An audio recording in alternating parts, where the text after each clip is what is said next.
수술은 중성화 같은 특수한 경우가 아니고서는 보통 갑자기 하게 됩니다. 근데 제대로 모르고 결정하면 너무 위험하겠죠? 딱 두 가지만 조심해 주세요. 첫 번째로는 수술을 한다고 무조건 좋아지는 건 아니에요. 수술마다 목적이 다르거든요. 이 목적을 정확히 아시고 결정을 하셔야 해요. 수술 목적에 대해서도 각 수술에 대한 이야기를 하면서 알려드리겠습니다. 두 번째로 수술 방법마다 가격 차이가 있습니다. 대표적으로는 숫자인대죠. 수술은 여러 케이스가 쌓이면서 발전을 하는데요. 사실 이걸 잘 모르고 요즘 잘 안 하는 방법으로 더 저렴하게 하는 경우가 있습니다. 물론 비용 때문에 이 방법을 알고도 결정하시는 거는 괜찮은데 제대로 설명을 못 듣고 다 똑같은 수술인 줄 알고 선택하는 경우가 있거든요. 대표적인 수술 몇 가지에 대해서는 각 방법별로 가격 차이나 수술 효과 차이가 어떤지에 대해서도 이야기를 해보겠습니다. 오늘은 외과 수의사로서 좀 슬픈 이야기를 해보려고 해요. 사람도 그렇지만 외과에서는 의사와 환자 사이에 정보 비대칭이 심할 수밖에 없습니다. 내가 아픈데도 내가 정확히 어디가 아픈지, 그래서 어떻게 치료를 해야 한다는 건지, 심지어는 이런 거를 다 모르고 그냥 의사 선생님만 믿습니다. 이런 경우도 있죠. 심지어 이걸 악용하는 분들도 있고요. 이게 외과 수의사도 슬프지만 비슷한 것 같아요. 중성화, 슬개골 탈구, 유선 종양 이런 것처럼 그나마 알려진 수술조차도 수술 방법, 회복 기간, 이 수술이 우리 애기들 이후의 삶에 어떤 영향을 미치는지 이런 거에 대해서는 여전히 정보 비대칭이 심하거든요. 그래서 사실 보호자분 입장에서는 그래서 얼마냐, 친절하냐, 규모가 크냐 뭐 이런 것들로 결정하게 되는 경우도 있습니다. 이게 어쩔 수 없는 게 외과 수술은 수의사들 사이에서도 정보 비대칭이 심합니다. 수의사는 의사처럼 전문 분야가 있는 것은 아니지만 외과 수술은 아이들마다 케이스가 너무 다르다 보니 그 케이스를 계속 공부하고 실제로 해보지 않으면 자신 있기가 어렵습니다. 자신감을 떠나서 아예 할 수가 없어요. 근데 차마 보호자에게 자신이 없다, 이런 장비가 없다 이렇게는 말하기 어려우니까 내가 할 수 있는 것 안에서 말하는 경우도 있습니다. 이걸 보호자 입장에서 구분하려면 수술별로 어떤 방법이 있는지, 수술 목적, 회복 기간 이런 거를 아시면 좋아서 오늘은 우리 애기들이 자주 하는 수술을 기준으로 힘들어하는 순위를 정해보도록 하겠습니다. 보호자라면 한 번쯤 알고 계시면 혹시나 우리 애기들이 아플 때 바로 대처하실 수 있을 거예요.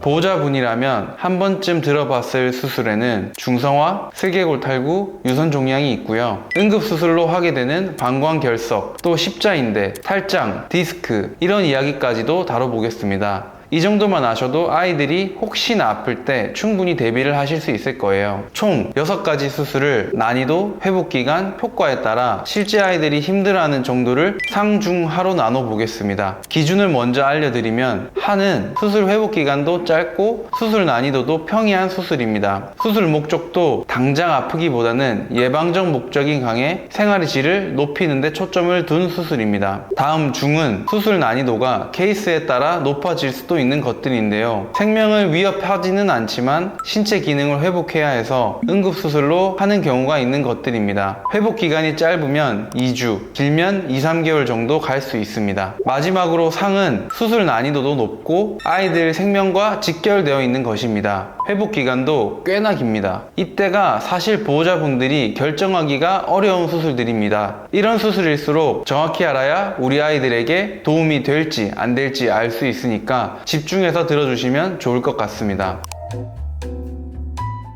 중성화는 수술 난이도가 높지는 않습니다. 수술은 보통 수컷은 20분 이내, 암컷은 30분 정도 걸립니다. 수술에서는 수컷은 고환을, 암컷은 난소와 자궁까지 제거하게 되는데요. 여기서 핵심은 절개랑 봉합입니다. 한마디로 꼬매고 째는 그런 거라고 생각하시면 될 것 같습니다. 난소랑 고환을 제거하려면 암컷, 수컷 위치는 다르지만 절개를 하고 제거를 한 후 다시 잘 봉합을 해줘야 합니다. 여기서 수술을 많이 하다 보면 절개를 진짜 조금만 해도 잘할 수 있게 되는데 이게 아이들 회복 기간이나 흉터, 스트레스에 영향을 많이 주기 때문에 이걸 얼마나 잘하느냐가 중요할 것 같아요. 다만 절개 부분이 무조건 작다고 좋은 건 아니에요. 절개를 작게 하면 시약보가 잘 안 되거든요. 그럼 다른 장기를 손상을 시킨다거나 출혈을 많이 일으킬 수 있는 위험이 있기 때문에 이 경계를 잘 지키는 것이 중요합니다. 보통 저는 봉합한 부분이 거의 티가 안 날 정도로 잘 이렇게 꼬매주긴 합니다. 가끔 수술 전문 병원을 가지 가지 않고 다니던 개인 병원에서 하는 경우도 많은데, 조심하셔야 할 거는 수술실 환경에 따라 다른 감염이나 염증 가능성이 올라갈 수 있기 때문에 수술실의 상태도 꼭 한번 점검해 보시면 좋을 것 같습니다. 수술을 하고 나서는 잠깐 아이들이 활동성이 떨어질 수가 있는데 평균 3일에서 일주일이면 다시 예전처럼 돌아옵니다. 수술 끝나고는 보통 항생제 같은 먹는 약, 소독약, 그리고 네칼라를 드리게 되는데, 항생제는 염증 예방을 위해 꼭 끝까지 먹여주셔야 하고요. 아이가 약을 너무 안 먹는다 싶으면 주사로 대체하는 경우도 있어요.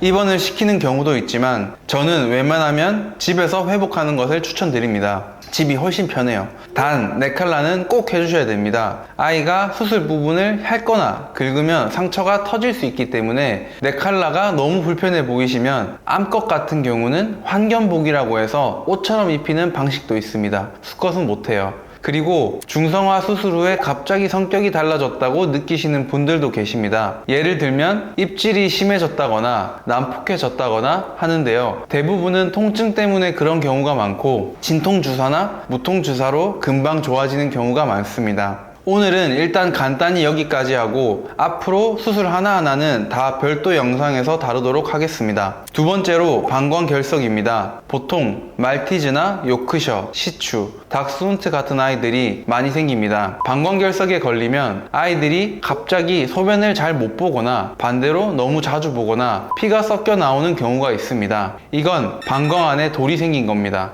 이 돌이 소변을 보는 걸 방해해서 아기들이 힘들어하는 거죠. 물론 진짜 돌은 아니고 노폐물이 뭉쳐서 딱딱해진 거라고 이해하시면 편하실 것 같습니다. 방광결석이 있다고 무조건 수술을 하는 것은 아니에요. 결석이 아주 작아서 자연스럽게 오줌을 싸면서 빠져나갈 수 있으면 수술을 하지 않고 지켜보기도 하고, 결석이 사료나 식이 조절로 녹을 수 있다면 가능성이 높지는 않지만 수술보다 약물 처치로 일단 지켜보는 경우도 있습니다. 하지만 여기서 응급한 경우가 생기는데 아예 소변기를 이 돌이 막아버리는 경우입니다. 요도막힘이라고 하는데 심하면 배가 부풀어 오르기도 합니다. 그러면 바로 응급하게 수술을 해서 결석을 꺼내야 됩니다. 결석은 수술 난이도가 높은 건 아니지만 결석 개수가 많아지거나 결석 크기가 커지게 된다면 수술 시간도 길어지고 더 복잡해집니다.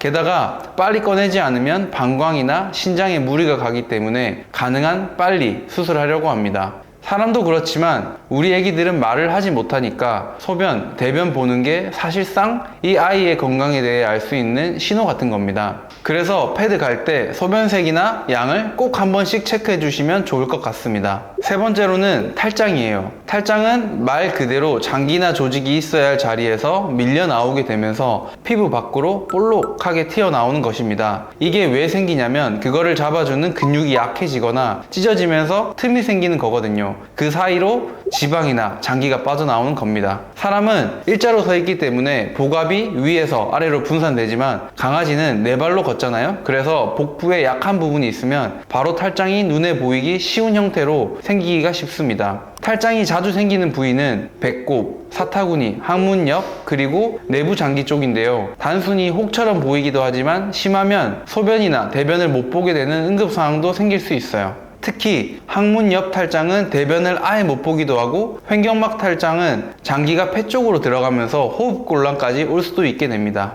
가끔 이 탈장이 손으로 누르면 쏙 들어간다고 생각해서 괜찮아졌네? 하실 수도 있지만 그게 아니고 그 틈을 제대로 막아줘야 장기를 보호할 수 있습니다. 그래서 탈장 수술은 튀어나와 있는 게 안 보인다고 수술이 잘 된 건 아니고요. 무너진 근육 구조를 어떻게 복원할지가 정말 중요합니다. 아니면 재발합니다. 단순 봉합이 아니면 수술 난이도가 높기 때문에 이걸 진짜 해본 사람이 아니고서는 쉽지 않기 때문에 보통 원장님들이 저한테 많이 의뢰해 주십니다. 그럼 다음으로 난이도 중을 다뤄보겠습니다.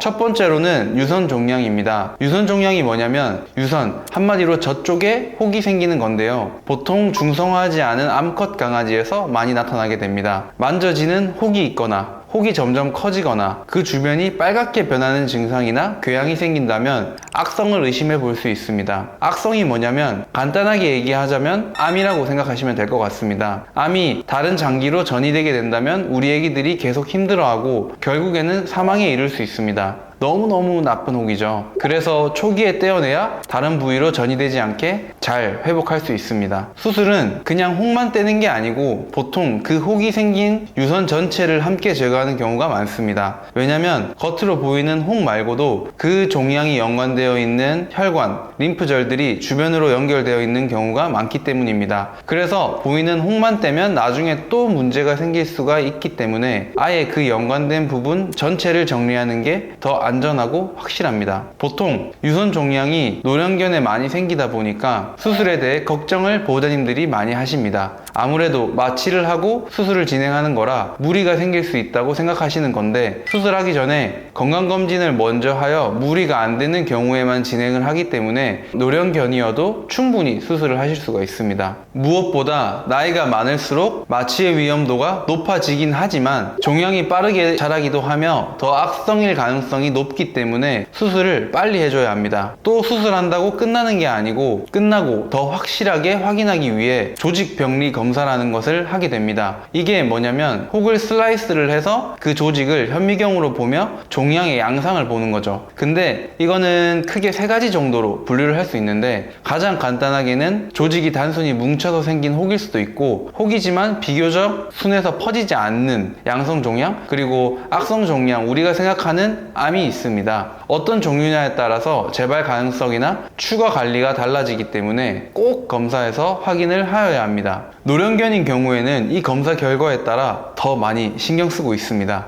회복 기간은 아이에 따라 다르지만 보통은 일주일 정도 안정적으로 관리해 주시면 되고, 실밥은 10일에서 14일 정도에 제거하게 됩니다. 아이가 상처 부분을 핥지 않도록 네칼라나 환자복을 꼭 착용해 주셔야 합니다. 두 번째로는 슬개골 탈구입니다. 아마 한 번쯤은 이 단어는 많이 들어보셨을 거예요. 이거는 소형견들이 많이 하는 수술인데요. 무릎뼈가 제자리에 있어야 하는데 여러 가지 원인으로 탈구가 되는 겁니다. 아이들이 갑자기 뒷다리를 들고 걷는다거나 앉아 있다가 일어설 때 다리를 절뚝인다거나 깽깽이 발로 다닌다거나 하면 의심해 볼 수 있어요. 슬개골 탈구는 보통 1단계부터 4단계까지 나누는데요. 1단계는 무릎뼈가 살짝 빠졌다가 자연스럽게 다시 들어가는 정도, 2단계는 뼈가 빠졌다가 아이가 움직이거나 손으로 만졌을 때 다시 들어가는 정도, 3단계는 거의 항상 빠져 있고 손으로 넣어야만 들어가는 정도, 4단계는 완전히 빠져 있어 손으로도 잘 안 들어가는 상태를 얘기합니다. 보통 2단계 이상부터는 수술을 하라고 합니다. 왜냐면 일단 이 시점부터 아이가 불편함을 느끼기 시작하고요. 반복적으로 빠지다 보면 관절이 더 약해지고 연골도 닳기 때문입니다. 그렇게 되면 나중에 더 큰 관절 문제로 이어질 수 있어서 초기에 수술로 교정해주는 게 아이 입장에서도 훨씬 좋습니다. 저도 2단계부터는 증상이 보이면 수술을 하자고 말씀드리고 있어요. 수술을 할 때 단순히 탈구만 고정하는 게 아니라 아이가 이후에도 편하게 걷고 재발하지 않게 하려면 구조를 정확히 정리해 주는 게 중요합니다. 저도 수술할 때에는 단순히 정위치로 넣어야지가 아니라 이 아이가 어떻게 앞으로 걸을지까지 생각하고 결정을 하려고 합니다. 그리고 수술 후에는 재활이 정말 중요해요. 이 부분도 저는 꼭 보호자분들이랑 상의해서 맞춤으로 설명을 드리려고 하고 있습니다. 마지막으로 대망의 난이도 상 수술입니다. 십자인대 파열이죠. 이것도 무릎 질환 중 하나인데 슬개골 탈구랑은 다르게 무릎을 앞뒤로 잡아주는 십자인대가 끊어지는 문제입니다. 중형견이나 대형견에서 많이 생기지만 요즘은 소형견에서도 꽤 자주 나타나는 것 같습니다. 보호자분들이 처음 알아차리는 증상은 보통 아이가 갑자기 뒷다리를 절뚝이거나 들고 걷는 거예요. 처음에는 조금 불편해 보이지만 시간이 지나면 무릎이 점점 붓고 통증이 심해지면서 다리를 거의 못 쓰는 애들도 있습니다. 십자인대 수술은 TPLO, ECR 같은 방법들이 있는데요. 쉽게 생각하면 TPLO는 뼈를 잘라 각도 자체를 맞춘다. ECR은 실을 걸어서 무릎을 고정시킨다 라고 생각하시면 될 것 같습니다. 십자인대 수술 방법에 따라 가격 차이가 있습니다. 요즘은 TPLO처럼 고난이도긴 하더라도 예후가 좋고 안전한 수술을 많이 하게 되는데요. 이 방법은 장비도 편리하고 난이도가 있는 편입니다. 그리고 무엇보다도 비용이 비싸다 보니 상대적으로 쉽고 저렴한 ECR로 수술을 하는 병원도 있어요. 이게 보호자분들이 각각의 수술 방법의 차이나 이런 걸 알고 선택하신 거라면 괜찮긴 한데, 잘 모르고 가격적인 부분만 생각하고 선택하는 경우에는 좀 그렇긴 하거든요. 비용적으로 보면 보시면 TPLO랑 ECR이 한 100만원 정도 차이가 나는 것 같습니다. 비용이 왜 이렇게 차이 나냐면 TPLO가 더 난이도도 있고 애초에 장비도 다릅니다. 장비만 말씀드리면 거의 외제차 한 대 값 정도라고 말씀드릴 수 있어요. 예후에 대해서도 아예 논문으로 많이 검증이 되어 있는데요. 보시면 이건 TPLO랑 ECR 수술을 정상 다리와 비교한 논문입니다. 확실히 TPLO 수술을 받은 아이들이 시간이 갈수록 다리 사용 정도가 월등히 좋아져 정상 다리와 유사한 수준으로 회복되는 것이 눈에 보입니다. ECR은 초반에는 괜찮아 보이지만 같은 시기에서 정상 다리에 비해 확실히 좀 떨어지긴 하죠. 물론 소형견 중에서는 ECR도 괜찮은 편이긴 합니다. 실을 걸어도 체중이 가볍다는 것 때문에 부담이 적다는 원리인데요. 실제로 지금도 많은 소형병원에서 그렇게 실시하기도 하고 있고 저도 옛날에는 그렇게 생각하고 많이 했었습니다. 근데 소형견이라고 해도 간혹 실만 걸고 났을 때 불편해하는 경우가 좀 있더라고요. 반면에 TPLO는 수술만 잘 되면 그냥 거의 무조건 좋아진다고 생각하시면 될 것 같습니다. 효과가 확실하죠. 그리고 요즘은 소형견용 플레이트도 잘 나와서 소형견이라고 TPLO를 못한다는 것은 이제 옛날 얘기입니다. 그런데도 소형견은 실 걸어도 돼요 라고 하는 건 제 생각에서는 그냥 수술이 부담스러워서 그런 게 아닐까요? 물론 보호자분이 비용이나 회복기간 등을 고려해서 실을 거는 수술을 선택하는 거는 괜찮아요. 근데 같은 수술이 아닌데 같은 것처럼 설명을 듣고 결정하는 것이라면 이거는 안 된다는 것을 말씀드리고 싶습니다. 처음에도 말씀을 드렸지만 사실 수술을 해야겠다는 결정이 보통 갑작스럽게 해야 하고 또 응급한 상황에서 이루어지는 경우가 많거든요. 그러면 막상 해당 수술에 대해서 잘 알아보지도 못하고 그냥 하자고 하니까 결정하게 되는 경우가 많습니다. 그래서 혹시나 급하실 때 이 영상 하나로 정리하셨으면 좋겠어서 굳이 수술을 아이들이 힘든 난이도별로 나눠서 말씀드려 봤습니다. 오늘 내용을 참고하셔서 우리 애기들이 혹시나 위급할 때 꼭 제대로 된 수술을 받으셨으면 좋겠고요. 또 한 가지 주의할 점을 말씀을 드리자면 보호자분들도 정말 우리 애가 수술을 해야 할까 고민을 하시는 것처럼 그 전에 수의사인 저도 아이 상태를 보고 수술을 하는 게 좋을까 하는 판단을 많이 고민해서 하게 됩니다. 이때는 저 스스로도 진짜 이 아이들을 도와줄 수 있는지 보는 거예요. 이때 그냥 감으로 하는 게 아니고요. 건강검진 내역도 보고 실제 제가 했던 사례도 보고 그리고 다른 논문이나 케이스도 찾아봅니다. 한마디로 아기를 위해서 근거를 찾아본다고 생각하시면 될 것 같습니다. 그리고 보호자분께 했으면 좋겠다, 꼭은 안 했으면 좋겠다 하는 의견을 말씀을 드리는데요. 솔직히 여기서 좀 조심스럽긴 합니다. 아무래도 제 의견에 따라 또 제가 말하는 뉘앙스에 따라 보호자님들의 결정이 달라지거든요. 개인적으로는 여기서 괜히 잘못된 판단을 유도하고 싶지는 않습니다. 수술이라는 게 아이에게도 부담이지만 저도 매일 하면서도 항상 부담을 갖고 해야 한다고 생각을 하는 사람이기 때문이에요.